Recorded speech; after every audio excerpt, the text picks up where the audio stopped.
Bonjour, je suis Françoise Neuhaus, la présidente de Génération 22, une association maladies rares de cause génétique qui touche une naissance sur 2000 et donc c'est une délétion fréquente. Personnellement, j'ai 3 enfants et c'est ma deuxième fille qui est atteinte de la délétion 22q11. Donc c'est une atteinte de novo. C'est-à-dire que ni mon mari ni moi ne sommes touchés. Mais par contre, cette atteinte de novo, effectivement, on peut dire qu'elle touche 80% des cas et 20%, ce qui n'est pas peu quand même, de ces cas sont transmis par un des parents à l'enfant. L'association est nationale, donc elle recouvre tout le territoire. Elle a été fondée en 1997 et nous sommes 18 bénévoles dans le comité de direction. Elle compte actuellement 600 membres, mais nous avons ouvert un groupe Facebook ouvert, mais celui-là est fermé pour les discussions. Donc c'est un groupe ouvert à des parents et qui n'ont pas forcément, sont pas obligés de faire partie de l'association. Donc en fait, on touche environ 1000 personnes.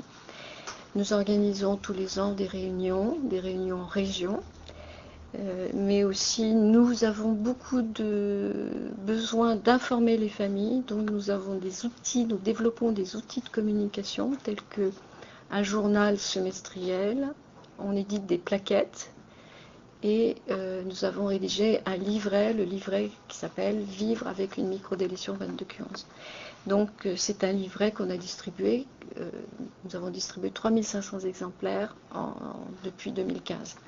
Donc la demande est forte.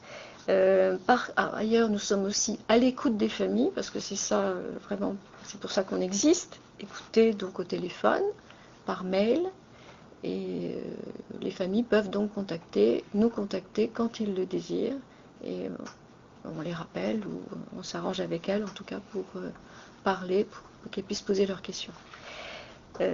Par ailleurs, nous avons aussi organisé depuis 2-3 ans des groupes de parole dans plusieurs villes de France, donc à Lille, à Paris, Strasbourg, Avignon, Rennes, et il va y en avoir un nouveau qui va se mettre en place à Angers. Ces groupes de parole, bon, ce sont vraiment des demandes des familles qui se sentent quand même souvent isolées.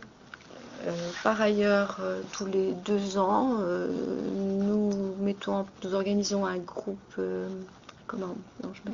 un congrès national, qui alterne avec un congrès européen. Nous faisons partie d'une association qui s'appelle 22q11 Europe, et le prochain congrès est organisé en novembre 2019 à Barcelone. Bonjour, je suis Sandrine Dogy, je suis la vice-présidente de Génération 22 et aussi la déléguée Rhône-Alpes. Donc pour ma part, j'ai 2 enfants et ma deuxième fille qui est atteinte du syndrome, c'est aussi un cas de novo.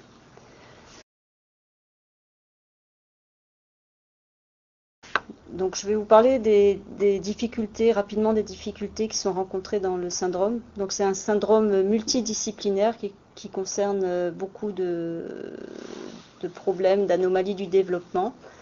Et donc la prise en charge est compliquée pour les familles. Il y a beaucoup de rendez-vous, beaucoup de prise en charge en orthophonie, en psychomotricité, en ergothérapie, en psychologie. Donc c'est quand même compliqué pour les familles.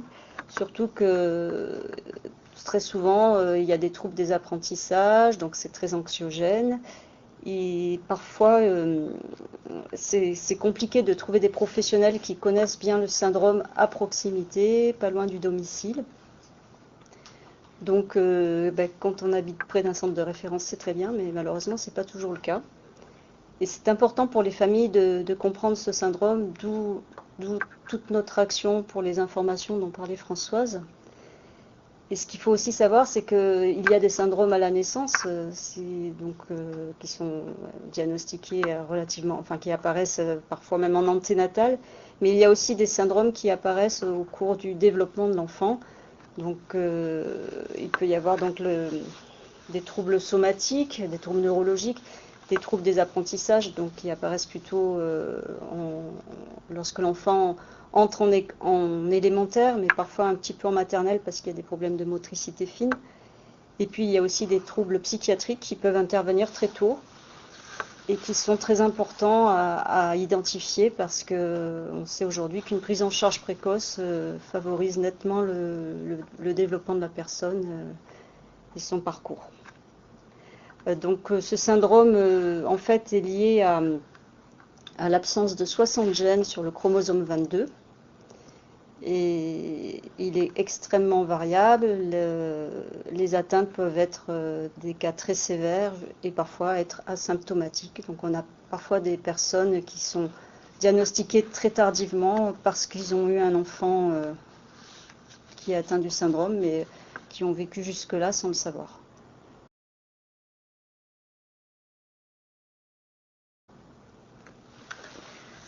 Alors, la filière de santé maladies rares tête de cou représente et est très importante pour nous parce que c'est avec elle que l'on travaille le plus, parmi les 23 filières, ainsi que les 2 filières handies rares et déficiences. Ensuite, pourquoi? Parce que les personnes qui ont le syndrome de délétion 22q11 rencontrent de nombreuses difficultés sur le plan ORL, sur le plan, donc ça peut être de l'oralité, ça peut être des malformations, et la filière tête de cou donc est tout à fait indispensable pour nous. La filière tête de cou qui rassemble donc les problèmes de malformation de la tête et du cou, tel que ça l'est dit.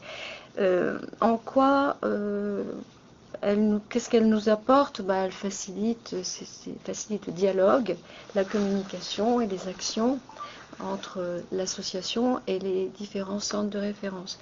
Donc les centres de référence, surtout, ce sont les centres de référence Malo, Mafas, Spraton, et j'en oublie un, je pense, ORAR.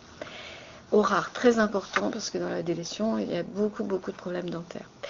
Et autrement, encore par ailleurs, parce que la filière est à l'écoute de nos besoins. Donc j'ai quelques exemples. Par exemple, la filière m'a aidé à me former à l'ETP, à l'éducation thérapeutique du patient. La filière a permis aussi, nous a aidé à rédiger le livret Vivre avec une délétion. Les médecins ont participé à la rédaction d'informations et de conseils sur les prises en charge en orthophonie, sur le plan vélo-pharyngé, enfin les opérations. Et dentaire aussi. Ah oui, dentaire également. Et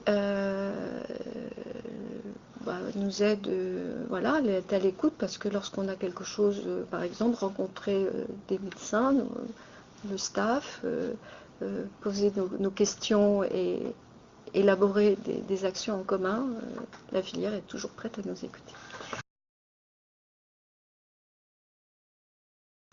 Et ensuite, les souhaits pour la filière, on souhaite que la filière continue évidemment sur sa bonne lancée et surtout continue à coordonner, à informer et à nous soutenir, et soutenir les familles.